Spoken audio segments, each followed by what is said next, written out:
Muy buenos días, hermanos. La verdad que es un placer, como siempre, poder estar aquí. Hay cosas que uno no puede manejar, ¿verdad? Como estas cosas de la neblina. Nos dijeron que salía tarde el vuelo porque había neblina aquí en el aeropuerto de Tenerife Norte. Por eso, pues, no salió tarde, pero bueno. A veces se preocupa uno, pero lo bueno es que nuestras vidas están en las manos del Señor. Y cuando nuestras vidas están en las manos del Señor, siempre el tiempo del Señor es el mejor de los tiempos. La verdad que es un placer poder estar otra vez, disfrutar de este tiempo, intuir vuestras caras, porque todavía no se ve toda la cara, pero bueno, deseo que el Señor les bendiga, que les ayude y que nos guarde. Vamos a seguir viendo la parábola que estábamos viendo de la parábola del Hijo Pródigo. Pero vamos a orar nuevamente, poner este tiempo en las mejores manos, que son las manos del Señor, pedir su bendición y pedir que Él nos hable en este día. Señor, queremos alabarte, queremos adorarte y darte gracias porque tú eres el único Dios verdadero, eres el único digno de recibir toda la gloria, toda la honra y toda la alabanza. Gracias por este día hermoso, gracias porque tú lo creaste para tu gloria. Gracias, Señor, por tu pueblo que aquí está congregado en esta mañana, por los que no han podido venir por diferentes motivos. Pedimos para ellos las más ricas bendiciones de tu parte. Pedimos que los guardes, que los ayudes, Señor, y a todos los que estamos aquí, a los que nos puedan estar viendo también por las redes sociales, pedimos que los bendigas, que los ayudes, que los guardes y que nos hables en este día, Señor. Queremos oír tu voz, queremos que por medio de tu palabra tú hables a cada uno de nuestros corazones. Y ayúdanos a no ser meramente oidores de lo que tienes para nosotros, sino que también podamos ser hacedores de tu palabra. Bendito seas, lo pedimos en el nombre de Jesús. Amén. Los 2 últimos meses, estaba aquí el domingo, estuvimos viendo la parábola del Hijo Pródigo, así que abran vuestras Biblias en Lucas 15, y estuvimos viendo primero acerca del Hijo Menor, luego el mes pasado estuvimos hablando acerca del Hijo Mayor, y hoy vamos a hablar del gran protagonista de esa parábola, que no es otro que el Padre. Pero primero, si me permiten hacer una pequeña introducción, un poco acerca de esta parábola, de este capítulo 15 de Lucas, que es uno de los grandes capítulos del Nuevo Testamento. En este capítulo 15, el Señor cuenta 3 parábolas para contestar a los fariseos, a los religiosos, acerca de por qué el Señor estaba con los publicanos y con los pecadores. Comienza diciendo en el versículo 1 de Lucas 15, se acercaron a Jesús todos los publicanos y pecadores para oírle, y los fariseos y los escribas murmuraban diciendo, este a los pecadores recibe y con ellos come. Entonces él les refirió esta parábola diciendo, el Señor cuenta ahora estas 3 parábolas que tenemos aquí. La primera de las parábolas es la parábola de la oveja perdida. Y la historia de esa parábola es que alguien que tiene 100 ovejas, si pierde una, deja las 99 y va a buscar la oveja perdida. La segunda de las parábolas es la parábola de la moneda perdida, del dracma, que quien tiene 10 también, si una se le pierde, busca hasta intentar encontrar esa moneda. Y la tercera de las parábolas es la que nosotros estamos viendo, es la parábola que muchos conocen como la parábola del Hijo Pródigo, o podría ser de los 2 hijos pródigos, porque como vimos el mes pasado, los 2 estaban perdidos. Hay gente que cuando estudia esta parábola del Hijo Pródigo, se hace un pequeño batiburrillo en la cabeza y habla como si eran hijos que perdieron la salvación. No tiene nada que ver esa parábola. Las parábolas tienen una enseñanza principal. Y la enseñanza principal de estas 3 parábolas que tenemos aquí, la oveja perdida, la moneda perdida y los hijos perdidos, es que el Padre se goza cuando ellos vuelven a casa. En cuanto a la parábola de la oveja perdida, dice en el versículo 7, os digo que así habrá más gozo en el cielo por un pecador que se arrepienta que por 99 justos que no necesitan de arrepentirse. En la parábola de la moneda perdida dice en el versículo 10, dice, así os digo que hay gozo delante de los ángeles de Dios por un pecador que se arrepiente. Y en esta parábola que estamos viendo de los hijos perdidos, dice en el versículo 24, porque mi hijo muerto era y ha revivido, se había perdido y es hallado. Y comenzaron a regocijarse. Las enseñanzas de estas tres parábolas es que en el cielo hay gozo cada vez que un pecador se arrepiente. Esa es la enseñanza principal de cada una de estas parábolas. Y miren, si hay un gran protagonista en cada una de estas parábolas, ese es el Padre. Y el Padre está haciendo referencia al Señor. El Padre está haciendo referencia a Dios. Lo creas o no lo creas, Dios es el gran protagonista de tu historia. Para bien o para mal, Dios fue, es y será el gran protagonista de tu historia. Para aquellos que hemos creído en Él, Él es el gran protagonista de nuestra historia. Nuestra historia tiene un comienzo y un final a partir de la cruz.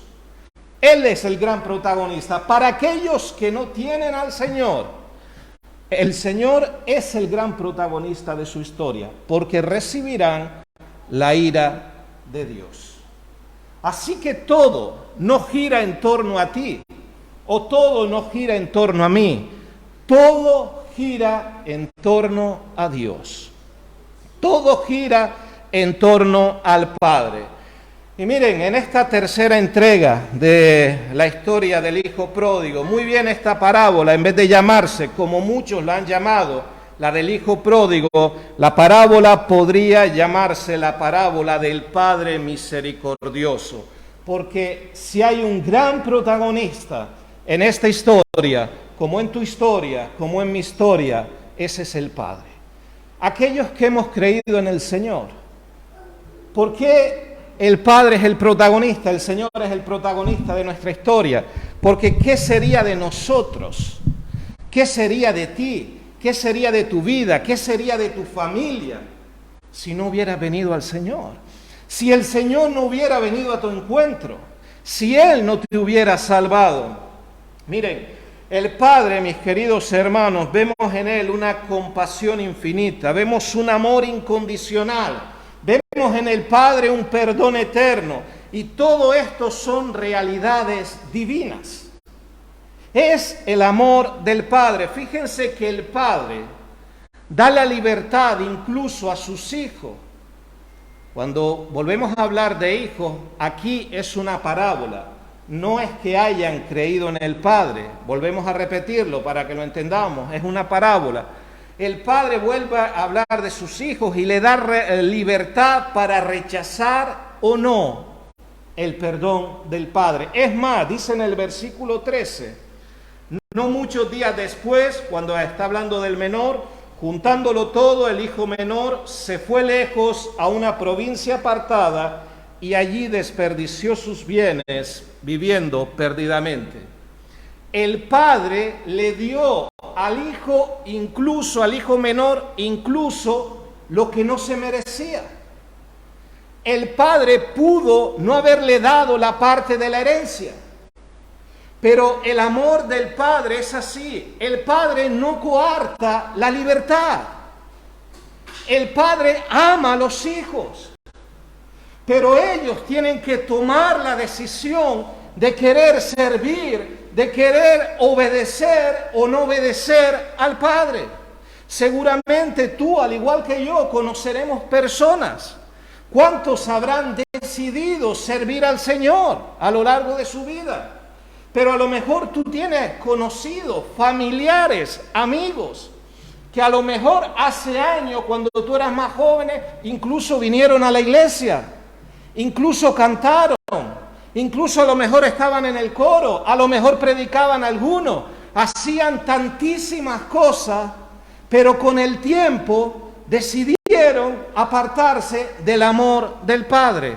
¿A que los conoces? Tristemente es así. Vivimos en una sociedad donde incluso dentro de las propias iglesias hay gente que se está autoengañando. Hay gente que cree que es salva, y realmente nunca ha tenido un encuentro personal con el Señor. Lo importante es tener ese encuentro personal con el Señor. Vemos a ese hijo menor que vivió perdidamente. Cuando hablamos de él, ¿verdad? Que a él lo podemos criticar porque se fue. Pero ¿qué del hijo mayor?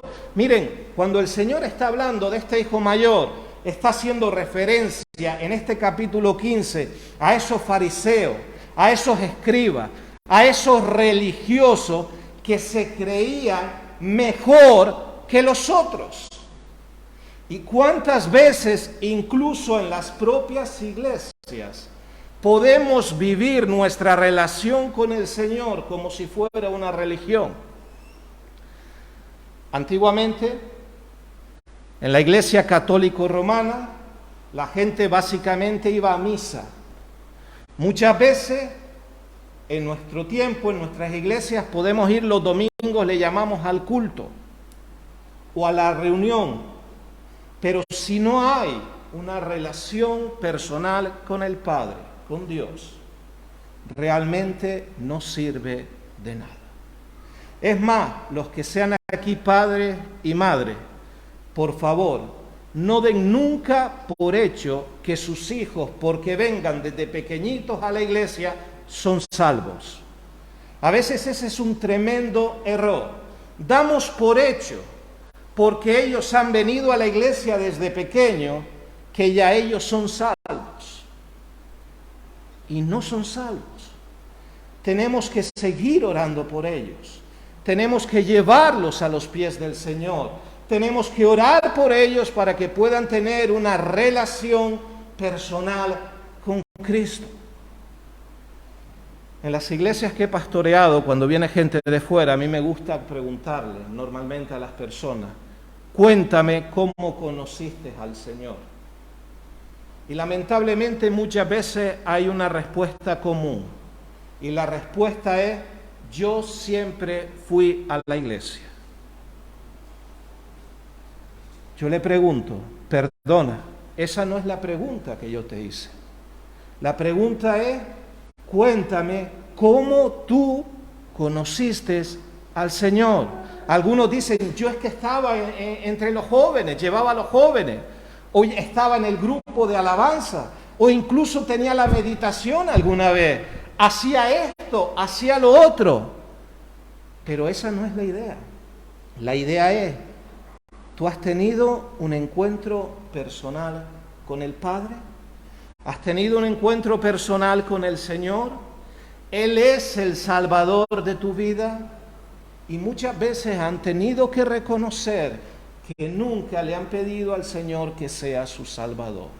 Por lo tanto, queridos hermanos, hermanas, les animo, tu propia vida, con tus hijos, sigue orando por ellos, porque vengan a la escuela dominical, porque vengan a los cultos, eso no les hace salvos.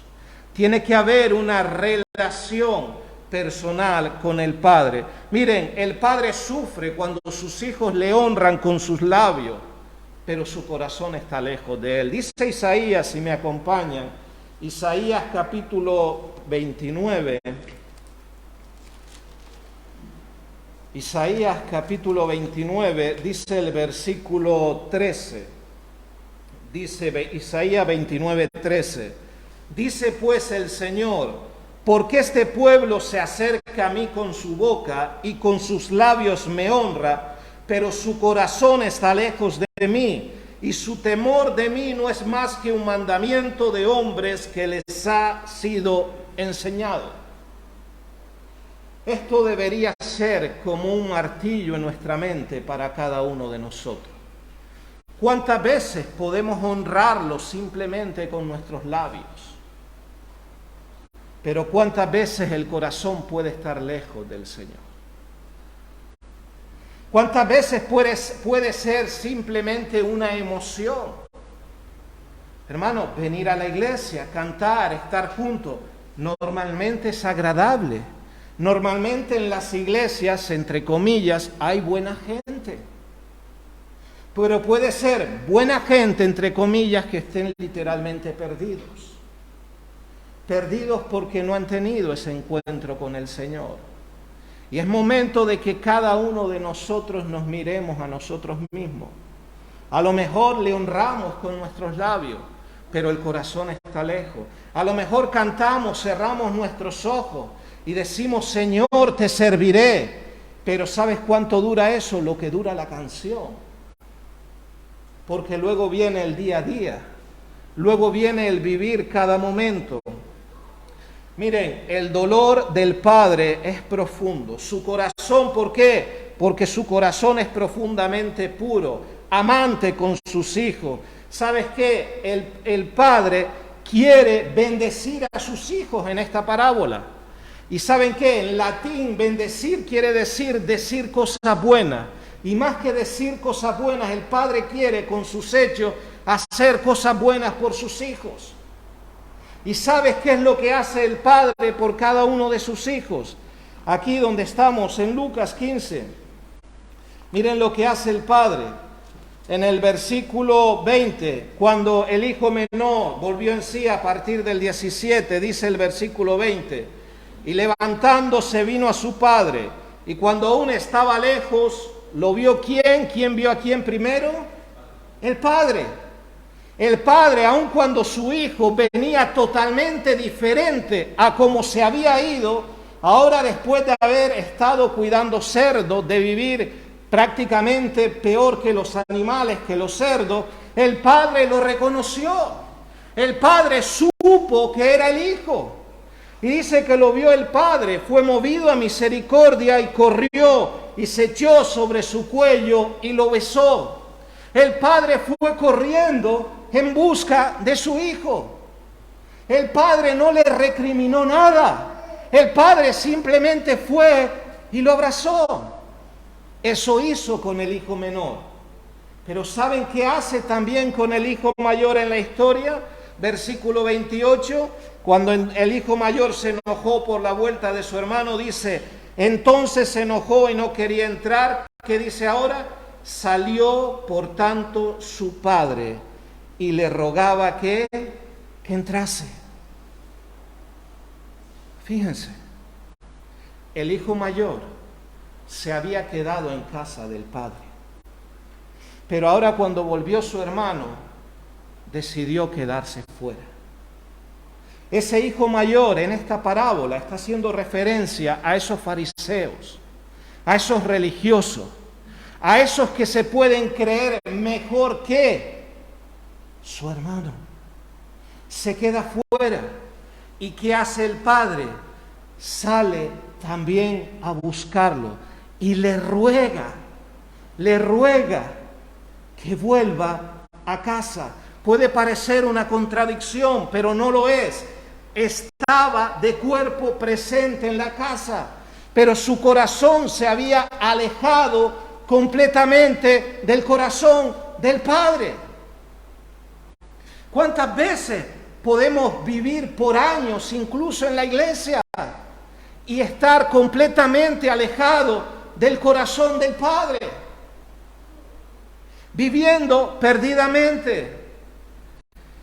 Miren, el padre sabe y desea que los dos hijos de esta parábola vuelvan al hogar del padre. Tanto el que se fue como el que se quedó simplemente de cuerpo presente. Pero su corazón se había alejado del corazón del padre. Dice su palabra, dame, hijo mío, ¿el qué? Tu corazón. Eso está indicando tu vida, tus años, tu servicio. Dámelo absolutamente todo. Dios no quiere que tú le des una parte, un 30, un 40, un 50. Dios no quiere que le des un 99 de ti. Dios quiere el 100% de tu vida. Dios te quiere a ti. A ti. Tal cual estás, tal cual eres. Porque mira, al fin y al cabo, ¿quién te creó a ti? ¿Quién te creó? Los colegios enseñarían que venimos del mono, ¿verdad? Yo no niego que algunos se puedan parecer a los monos, no lo niego, pero no quiere decir que vengamos del mono. Fuimos creados, ¿sabes cómo? A imagen y semejanza ¿de quién? De Dios. Dios fue quien te creó. Él ha sido nuestro creador. Nosotros, cuando Él nos ha creado, hemos sido sus criaturas. Pero en el momento que creímos que nos salvó, hemos pasado a ser sus hijos. ¿Sabes por qué en medio de este mundo tan convulso en el que vivimos, y lo que vendrá va a ser peor que lo que estamos viviendo? Este mundo, mientras estemos aquí, no va a ir a mejor, hermanos, va a ir a peor. Por lo tanto, nosotros necesitamos estar agarrados al Señor. Las iglesias, cuando hablamos de iglesia, los creyentes necesitamos estar agarrados al Señor. ¿Sabes por qué el Señor no ha venido todavía a buscar a su pueblo, a buscar a su iglesia? Porque quedan personas que salvar, tanto fuera en la calle como dentro de las iglesias. Por eso no ha venido, porque si no, ya el Señor hubiera venido. ¿Y sabes qué? Dice su palabra, como dice ahí en el versículo 7 de la parábola de la oveja perdida y de la moneda perdida, dice en el 7, os digo que así habrá más gozo en el cielo por un pecador que se arrepienten que por 99 justos que no necesitan de arrepentimiento. ¿Sabes qué? Muchas veces vemos a Dios como alguien severo, como alguien que está esperando para darnos latigazos, pero eso no es lo que aparece en la Biblia.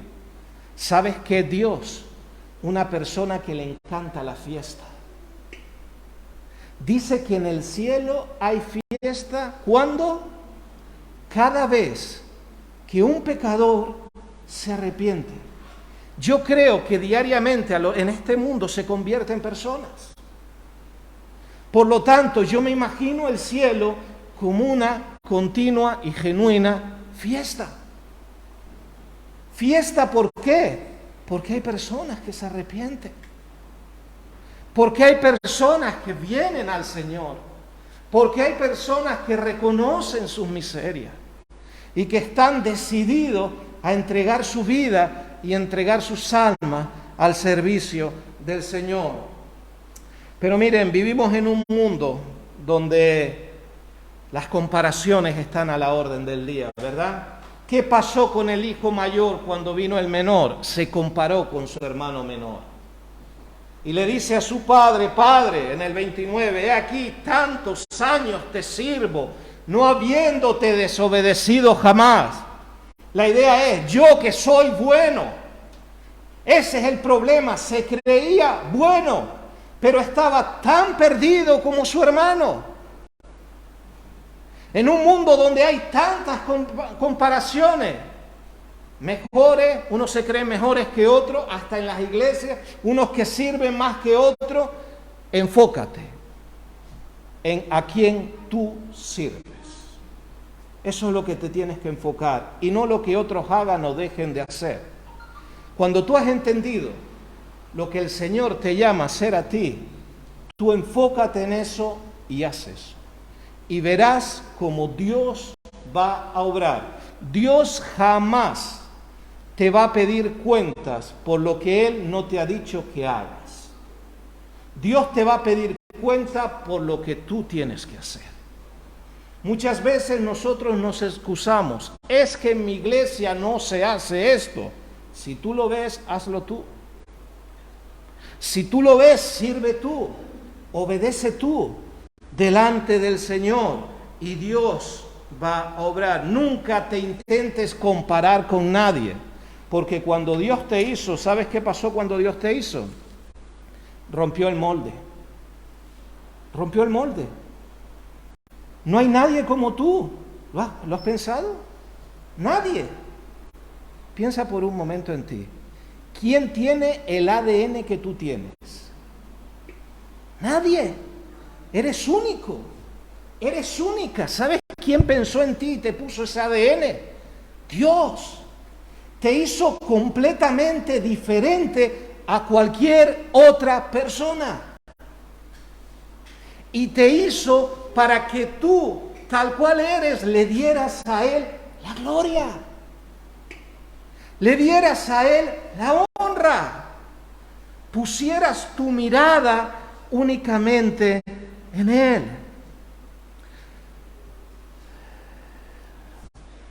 Fíjate, nosotros incluso no hemos amado a Dios, sino que ha sido Dios el que nos ha amado a nosotros primero. Dice Primera de Juan, capítulo 4. Primera de Juan, capítulo 4, versículo 19 dice: nosotros le amamos a Él, ¿por qué? Porque Él nos amó primero. Yo cuando leo este versículo, yo no sé tú, pero a mí la piel se me pone la carne de gallina. ¿Sabes por qué? Porque si yo conozco una persona mala en este mundo, ese soy yo. Si yo conozco una persona con malos pensamientos, ese soy yo. Si yo conozco una persona que ha hecho y que sigue haciendo cosas mal, ese soy yo. Pero a pesar de mí, Dios me amó. A pesar de ti, Dios te amó. ¿Qué ha visto Dios? ¿Un diamante en bruto? Bueno, a lo mejor las esposas dirán, un bruto como diamante, pero ¿un diamante en bruto? ¿Dios ha visto algo en cada uno de nosotros? Muchas veces nosotros tenemos un lenguaje que hablamos, ¿cómo puedo encontrar a Dios? Mira, yo no puedo encontrar a Dios. Es Dios el que decidió encontrarme a mí. Déjame ponerte un ejemplo facilito de esto. Hay un juego, no sé si lo conoces, se llama como sardinas en lata. El juego se llama así, como sardinas en lata. Y la idea es, toda la familia juegan, el padre, la madre, los hijos, y todos están jugando, y la idea es, el padre se esconde. Y cuando alguien lo va encontrando, se pega al padre. Y después el otro, y después el otro. Dice que una familia estaban jugando, y entonces empiezan todos a encontrar al padre y se van pegando. Por eso se llama como sardinas en lata, y se van pegando, y se van pegando. Quedaba la niña más pequeñita de todos, unos 3, 4 años. Y entonces la niña empieza por la casa a dar vueltas y vueltas y no lo encuentra. Y ellos están como todos los demás, como sardinas en lata, pegados en una habitación un poco oscura. Y se oye ahí en la puerta de la habitación como la niña comienza como a llorar, a sollozar. Y entonces el padre le dice, estamos aquí. Y la niña va corriendo y dice, papá, te encontré. ¿Creen ustedes que la niña encontró al padre? El padre se dejó encontrar. Es como el Señor. Nosotros no tenemos la capacidad de buscar a Dios, pero ha sido Dios el que por su misericordia se ha acercado a nosotros. Nosotros le amamos a Él, ¿por qué? Porque Él nos amó primero. Porque su amor es tan grande que Él tuvo la iniciativa de amarnos. Y si el Señor nos ha amado, yo tengo ahora que verme como alguien digno de ese amor de Dios. No lo soy por mí mismo, pero Él ha decidido amarme.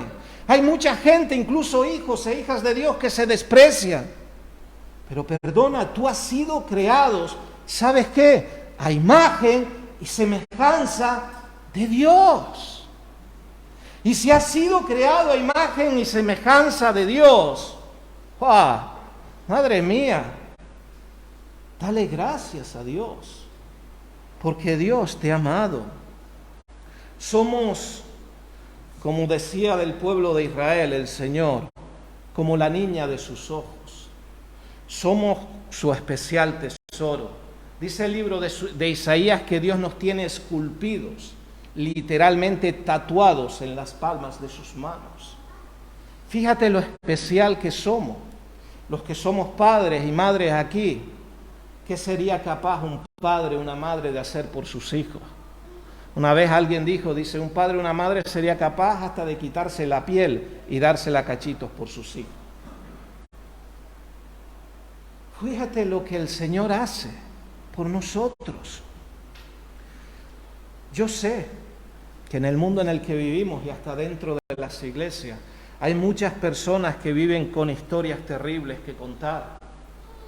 A lo mejor historias de padres que no los quisieron en un momento dado. A lo mejor algunos tienen historias de malos tratos. Pueden haber sido malos tratos tanto físicos como también psicológicos. A lo mejor alguien vive creyendo que en un momento dado tu iglesia te dejó en la estacada, tus hermanos te dejaron en la estacada.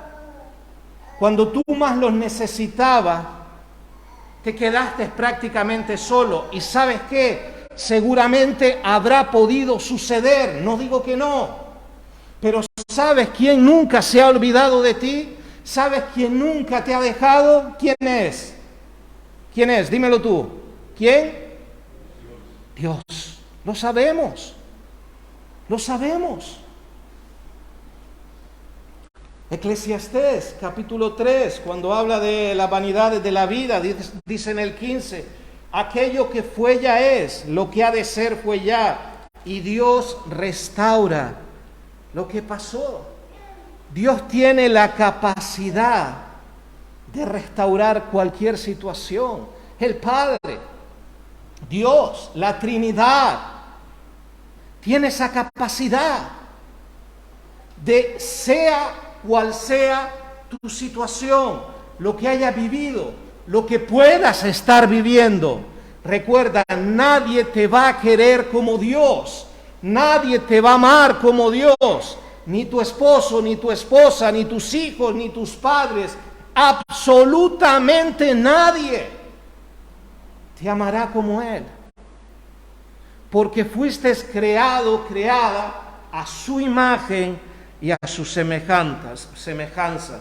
Miren, la parábola esta que conocemos del hijo pródigo es la historia que nos habla básicamente del amor de Dios, del amor del Padre que está deseando de dar la bienvenida a sus hijos, seas como el menor o seas como el mayor. Dice en el versículo 22 al 24 de Lucas 15, dice, pero el padre dijo a sus siervos, cuando su hijo viene, el menor, y le dice, hazme como uno de los jornaleros. Así se sentía el hijo menor, pero el padre dice, sacad el mejor vestido y vestidle, y poned anillo en su mano y calzado en sus pies, y traed el becerro gordo y matadlo, y comamos y hagamos fiesta. Porque mi hijo muerto era y ha revivido, se había perdido y es hallado. Y comenzaron a regocijarse. Fíjense, queridos hermanos, que el hijo no llega a una sencilla granja familiar. El hijo vuelve a la casa del padre. El padre es un hombre rico.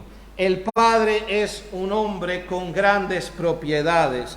Fíjense que el hijo está dispuesto a que le traten como un jornalero, pero el padre dice, no, este es mi hijo. Y dice ahí en el versículo 22, sacad el mejor vestido, vestidle, poned un anillo en su mano y calzado en sus pies. El padre quiere que lleve la ropa del honor. El padre quiere que lleve el anillo de la herencia. Y el padre quiere que lleve el calzado del prestigio, que no se le confunda como un jornalero, es su hijo. Muchos de los problemas de los cristianos están en que realmente no entendemos que nosotros somos hijos, hijas de Dios. Y tenemos que vivir con esa dignidad que Dios nos ha dado. aún en medio de las situaciones, aún en medio de los problemas, porque tú eres lo que eres, no por el dinero que tengas, sino por la gracia y la misericordia de Dios, por su favor, por su cuidado de ti, por su misericordia. Dios es así, queridos hermanos. La idea es, ¿cómo vamos a vivir hoy nosotros como hijos del Padre? Con el gozo del Señor, con la alegría que da el Señor, o muchas veces con tristeza, amargura, frustración. Lamentablemente, ¿cómo viven muchos hijos del Señor? Parece que van de fracaso en fracaso. Parece que van de derrota en derrota. Cuando más que nadie, nosotros, sus hijos, sus hijas, debemos vivir con el gozo del Señor, aún en medio de los problemas, aún en medio de las circunstancias. Dice el libro de Nehemías, capítulo 8, si me quieren acompañar, versículo 10, Nehemías 8:10.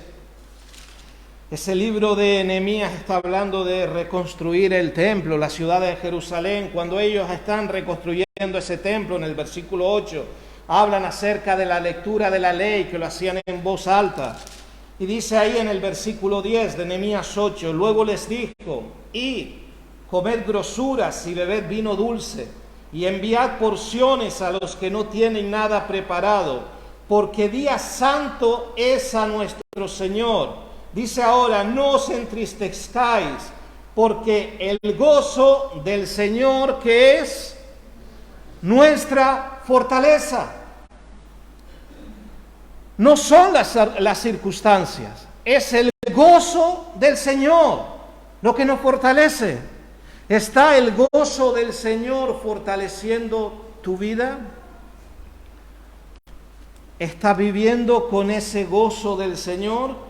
Dice Juan 15:11, estas cosas os he hablado para que mi gozo esté en vosotros y vuestro gozo sea cumplido. Cuando tú estás dentro de los planes y la voluntad del Señor, vives tu vida con gozo, aún a pesar de las circunstancias, aún a pesar de que tus ojos puedan estar llenos de lágrimas por diferentes problemas o situaciones. Pero una cosa es eso y otra cosa es el gozo que viene del Señor. El gozo del Señor es lo que nos sostiene. El gozo del Señor es lo que nos fortalece. El gozo del Señor es lo que nos hace seguir adelante. Su gozo. Vivir con ese deseo de alabarte, de honrarle. ¿Sabes qué? De brillar para Dios. No dejes de brillar para Dios. Necesitamos ser esa lucecita en medio del mundo. Un mundo que cada día vive en tiniebla. Un mundo donde no necesitamos sino ver los medios de información para ver que cada día le están dando la espalda a Dios. Que cada día están a favor de todo lo que va en contra de Dios. ¿Sí o no? Todos estos movimientos LGTBI, de todo, le están dando continuamente la espalda a Dios y necesitamos ser una luz que brille como esa luciérnaga. ¿Alguna vez han visto una luciérnaga? Yo he tenido el privilegio de verla. Qué hermoso su lucecita. Déjame terminar contándote una historia de una luciérnaga y una serpiente. Es una fábula antigua de una luciérnaga y una serpiente. Y en un momento dado, pues, una serpiente comienza a perseguir a una luciérnaga. Y ahí estaba la serpiente persiguiendo a la luciérnaga.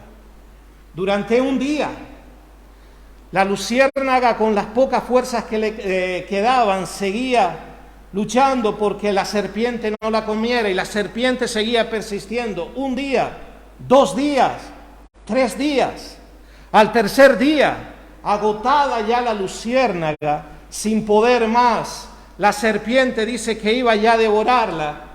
es una leyenda, una fábula. Y la luciérnaga le dice, espera, por favor, espera un momento. Y la serpiente, con aires de superioridad, se queda mirando y le dice, ¿qué quieres? Dice, por favor, antes de que me devores, podría hacerte 3 preguntas. La serpiente dice, bueno, yo no acostumbro a responder a preguntas de animales a los que voy a devorar, pero me cae bien. Antes de devorarte, voy a contestar a tus preguntas. La primera de las preguntas, le dice la luciérnaga, ¿pertenezco yo a tu cadena alimentaria? Dice la serpiente, pues no, la verdad es que tú no perteneces a mi cadena alimentaria. Segunda pregunta, ¿entonces yo te he hecho algún mal? La serpiente se queda pensando y dice, no, tampoco tú me has hecho ningún mal. Dice, entonces esto me lleva a la tercera pregunta, ¿por qué me quieres devorar? Y la serpiente se puso así roja de todos los colores y su respuesta fue, porque no puedo soportar que brilles. Porque no puedo soportar que brilles. Y en ese momento que la serpiente estaba así nerviosa, fue un momento donde pudo escaparse la luciérnaga y comenzó a volar muy alto, muy alto, muy alto, de tal manera que ya escapó de la garra de la serpiente. Y cuando estaba muy alto, la luciérnaga le dice, serpiente, dedícate a brillar antes de comerte a personas que no están en tu cadena alimentaria. Mi querido hermano, amigo, en el mundo donde vivimos, ¿sabes qué? La gente va a querer ir contra los hijos y las hijas de Dios. Va a querer ir contra los cristianos, contra aquellos que simplemente queremos vivir de acuerdo a la voluntad del Señor. Pero pase lo que pase, no dejes de brillar para el Señor. Estés donde estés, sigue brillando para Él. Porque recuerda, hay un refrán que dice, lo que tú eres es el regalo de Dios para ti. Y lo que haces ahora con tu vida es tu regalo para Dios. ¿Qué le quieres dar a Dios como tu regalo? Que el Señor nos ayude, que el Señor nos bendiga, que bendiga su palabra y que nos ayude a vivir cada día brillando para Él y deseando obedecerle y amarle en todo momento. Si me permiten, me gustaría orar. Señor, quiero alabarte, darte gracias por estos momentos, darte gracias porque tú eres el único Dios verdadero. Es a ti, Señor, a quien alabamos, es a ti a quien honramos y es a ti a quien damos toda la gloria y la honra que mereces. Gracias, Señor, por este tu pueblo. Gracias, Señor, por esta tu iglesia. Gracias por cada uno de mis hermanos y hermanas aquí. Bendícelos de una manera especial. Bendícenos a todos, Señor, y ayúdanos a brillar para ti. Ayúdanos a brillar para darte en todo momento la gloria y la honra que tú mereces. Y también pedimos, Señor, si hay personas que no te han conocido, que puedan conocerte a ti como el único Dios verdadero. Bendito seas, lo pedimos en el nombre y por los méritos de Cristo, tu Hijo amado. Amén, Señor. Amén. Que el Señor os bendiga.